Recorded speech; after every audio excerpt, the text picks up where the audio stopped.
बिहार से 10वीं पास छात्र छात्राओं यानी लड़का लड़की को जो है first division, second division, third division से पास करने वालों को कितना रुपए सरकार प्रोवाइड करती है, कितना रुपए स्कॉलरशिप देती है, इसकी पूरी इंफॉर्मेशन मैं आपको इस वीडियो में देने वाला हूं। सरकार जो है अलग अलग स्कीम के माध्यम से, अलग अलग स्कॉलरशिप के माध्यम से प्रोत्साहन राशि प्रोवाइड करती है। कोई फर्स्ट डिवीजन से है, कोई सेकंड डिवीजन से है या थर्ड डिवीजन से है, बालक है या बालिका है, लड़का है या लड़की है, जनरल से है, ओबीसी है, कैटेगरी किया है, उससे मैटर नहीं करता है। पूरी इंफॉर्मेशन देंगे किसको कितना रुपए मिलने वाला है। ये 6 स्कॉलरशिप जो कोई नहीं बताएगा आपको, वो मैं आपको यहाँ पे बताने वाला हूं। एक एक जानकारी मैं शेयर करूंगा, साथ साथ बताऊंगा कि फॉर्म कहां से भरने हैं, फॉर्म आपके कब से अप्लाई होंगे, सबसे इंपॉर्टेंट पॉइंट कि जरूरी डॉक्यूमेंट्स आपको क्या क्या लगेंगे। बहुत सारे लोग जो है फॉर्म तो भर देते हैं लेकिन उनको पैसे नहीं आ पाते हैं, कहीं ना कहीं उनका जो है डॉक्यूमेंट्स में गड़बड़ी हो जाता है, कहीं ना कहीं जो है सही डॉक्यूमेंट्स नहीं दे पाते हैं, गलत तरीके से आवेदन कर देते हैं। तो आपको सतर्क पहले से रह जाना है और डॉक्यूमेंट्स बनवा के रख लेनी है, ताकि जैसे ही इसका स्कॉलरशिप आवेदन शुरू होगा आप लोग आसानी से अप्लाई कर सके। वीडियो को लाइक करके शेयर कर दीजिएगा उन सभी दोस्तों को जो भी लोग मैट्रिक 2026 में पास किए हैं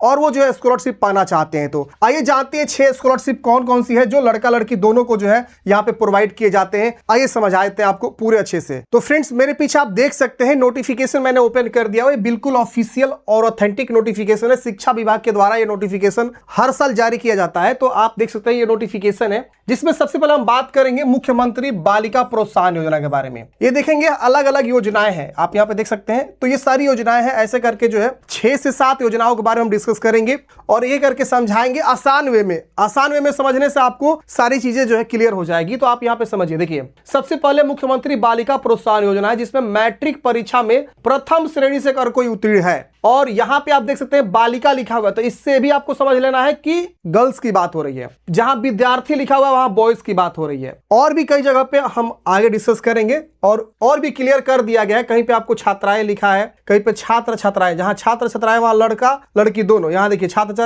लड़का लड़की दोनों, मतलब सारे लोगों के लिए। यहां देखिए छात्र लिखा है यानी लड़का के लिए है, छात्राएं जहां होगा वहां लड़की के लिए है। और यहां पे भी क्लियर किया गया चीजों को। तो एक एक चीजों को समझेंगे। सबसे पहला जो स्कॉलरशिप है वो उसको हम समझाते हैं कि प्रथम श्रेणी से अगर कोई मैट्रिक उत्तीर्ण है और वो सामान्य वर्ग से है, बहुत सारी एलिजिबिलिटी है, अलग अलग एलिजिबिलिटी को हम समझेंगे। अगर आप ध्यान नहीं देंगे तो आप हो सकेगा आपको लगेगा कि मैं पात्र नहीं हूं, लेकिन ध्यान दीजिएगा जनरल कैटेगरी हो जाएगा, यानी जनरल कैटेगरी के जो गर्ल्स हैं। और पिछड़ा वर्ग, अब बिहार में जो है BC2 को पिछड़ा वर्ग बोलते हैं, या आजकल जो है उसको BC भी बोला जाता है, ठीक है ना। EBC की बात नहीं हो रही है, ध्यान दीजिएगा। EBC जो है हम अलग से डिस्कस करेंगे, उसको अत्यंत पिछड़ा वर्ग बोलते हैं। तो यहां पे ये जो है कैटेगरी के जो भी बच्चियां हैं प्रथम श्रेणी से मैट्रिक में पास हुई हैं, तो उनको जो है यहाँ पे 10,000 का स्कॉलरशिप यहाँ पे मिलेगा। प्रथम श्रेणी वहां पे लिखा हुआ है। दूसरा जो स्कॉलरशिप है वो देखिए मुख्यमंत्री विद्यार्थी प्रोत्साहन योजना। विद्यार्थी प्रोत्साहन योजना यानी बॉयज के लिए बात हो रही है, छात्र के लिए, सामान्य वर्ग के जो छात्र हैं, जनरल कैटेगरी जो छात्र हैं और वो मैट्रिक में प्रथम श्रेणी से उत्तीर्ण हुए हैं, सामान्य वर्ग के छात्र, जनरल कैटेगरी के छात्र, जो प्रोत्साहन योजना के तहत यहाँ पे देख सकते हैं बताया गया है मुख्यमंत्री विद्यार्थी प्रोत्साहन योजना के तहत उनको 10,000 रुपए प्रथम श्रेणी पे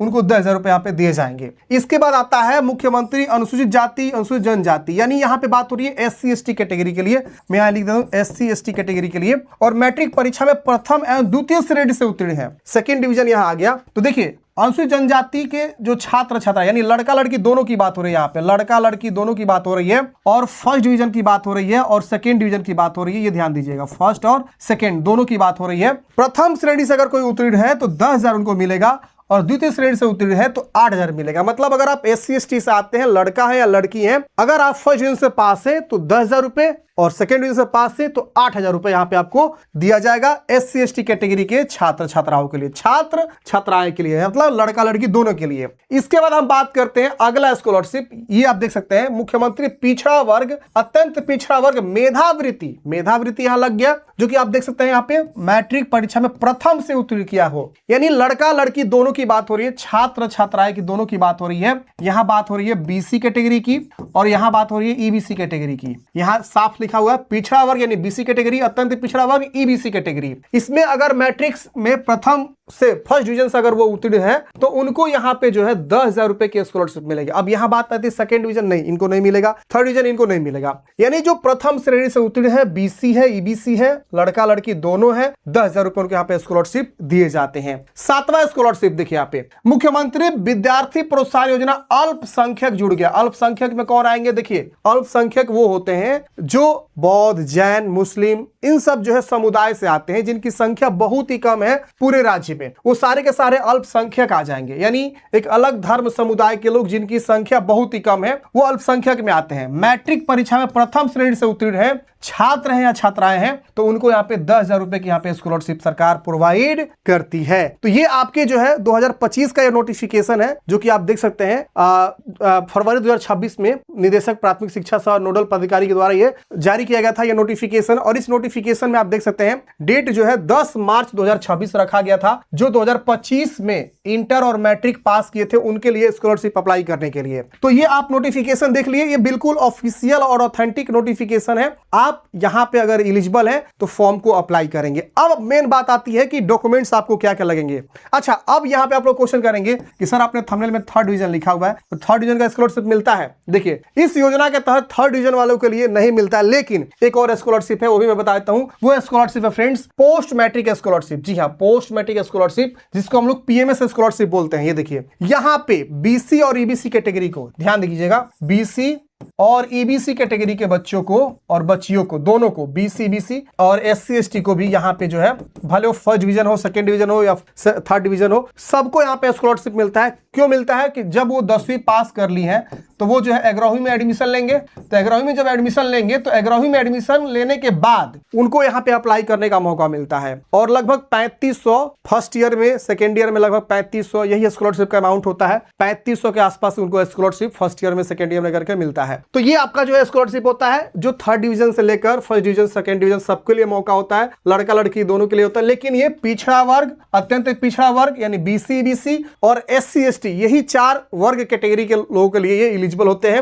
वो फॉर्म भरते हैं। यहाँ पे उनको जो है अपना रजिस्ट्रेशन करना होता है, तो वहां पे उनको पैसे मिलते हैं। और जो मैंने आपको बाकी का स्कॉलरशिप बताया, जिसमें 10,000, किसी में 8,000, वो मेधा सॉफ्ट स्कॉलरशिप कहा जाता है। मेधा सॉफ्ट, आप गूगल में जाके सर्च करेंगे बिहार मेधा सॉफ्ट, ये वेबसाइट खुलेगा, यहीं से आपको फॉर्म भरना होता है। और यहां देखेंगे तो यहां पे आपको जो है 10वीं पास के लिए, बालक बालिका के लिए प्रोत्साहन योजना के लिए 25 ईयर का रजिस्ट्रेशन क्लोज है। बहुत जल्द यहां 2026 करके आएगा, तो समझिए उसका आवेदन स्टार्ट हो चुका है। अभी 2025 सबका क्लोज हो चुका है, सबका। ये देखिए 12वीं पास के लिए यहां से आवेदन होता है, और नीचे में ग्रेजुएशन पास है, स्नातक के लिए 50,000 के लिए आवेदन होता है।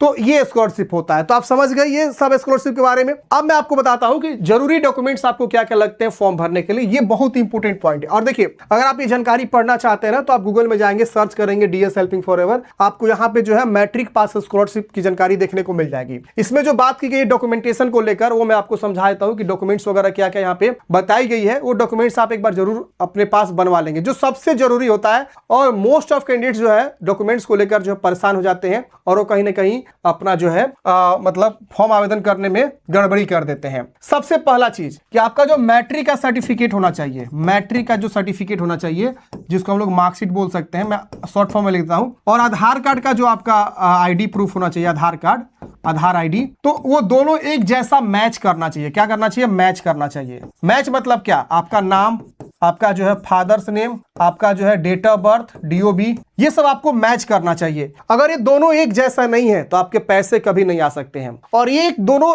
एक जैसा होना चाहिए ताकि फ्यूचर में कहीं दिक्कतें ना हो, क्योंकि आधार का हर जगह जो है फॉर्म भरेंगे, कोई गवर्नमेंट जॉब के लिए अप्लाई करेंगे, स्कॉलरशिप के लिए अप्लाई करेंगे, किसी भी तरह का अपार आईडी आपका बनेगा आगे चल के, तो उन सब में जो है आधार का बहुत ज्यादा उपयोग है। तो आधार आपके मैट्रिक के जो स्पेलिंग है उसको मैच करना चाहिए। अगर थोड़ा सा भी स्पेलिंग मैच है ना, तो आपको इश्यू आएगा फ्यूचर में। तो आप क्या करिए, आधार को सुधरवा लीजिए, आधार को क्या करिए, सुधार करवा लीजिए। आधार सुधार होगा, मैट्रिक का सर्टिफिकेट सुधार होने में बहुत ज्यादा दिक्कतें हुए, साल 1.5 साल लग सकता है। और लेट से सर्टिफिकेट आपको प्राप्त होगा। उससे बढ़िया है कि आप आधार कार्ड को, थोड़ा बहुत मिस्टेक है फादर्स नेम में, डेट ऑफ बर्थ में, तो आप आधार कार्ड को सुधरवा लीजिएगा। एक और इंपॉर्टेंट पॉइंट, आपके पास अकाउंट होना चाहिए। जी हाँ, और जो अकाउंट होना चाहिए वो एनपीसीआई लिंक होना चाहिए। देखिए लिखा हुआ है एनपीसीआई लिंक होना चाहिए। एनपीसीआई क्या होता है? तो ये एक प्रकार का जो है, जो भी योजना जैसी फंड वगैरह आती है ना, तो एनपीसीआई लिंक होता है, उसी के माध्यम से जाता है, डीबीटी जिसको बोलते हैं। तो ये आप अपने बैंक में जाएंगे और पता करेंगे कि मेरा अकाउंट एनपीसीआई से लिंक है कि नहीं है, तभी जाके आपके अकाउंट में पैसे आएंगे